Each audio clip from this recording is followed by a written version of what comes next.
Igor Formol est de retour aux sources du canal du Midi.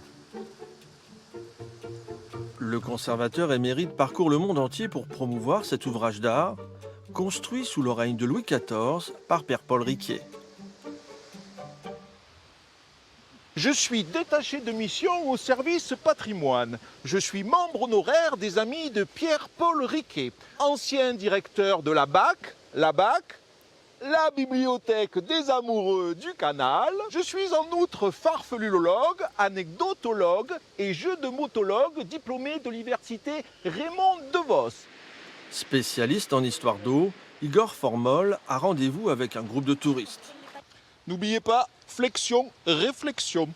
Pour bien comprendre le site, il conduit les visiteurs sur la digue de ce lac artificiel. Saint-Ferréol est le réservoir d'eau historique du canal du Midi.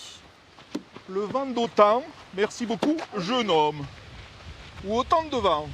Voilà donc, mesdames et messieurs, la grande idée de Riquet. Le premier barrage de l'histoire. Sur 64 hectares, plus de 6 millions de mètres cubes d'eau. Par un vent de force 8, l'historien polycanaliphile, c'est-à-dire amateur de tous les canaux sans distinction, distille son savoir. Quel homme extraordinaire a pu concevoir une telle entreprise, se demande le spectateur étonné. Quel esprit vaste n'a-t-il pas fallu pour donner le mouvement à tant de bras? Pierre-Paul Riquet conçoit l'idée d'un canal navigable qui relierait l'océan à la Méditerranée. Dans le musée du canal, Igor Formol dévoile une partie cachée du lac, la pyramide engloutie. L'édifice n'apparaît qu'une fois tous les 10 ans, lors de la vidange du lac.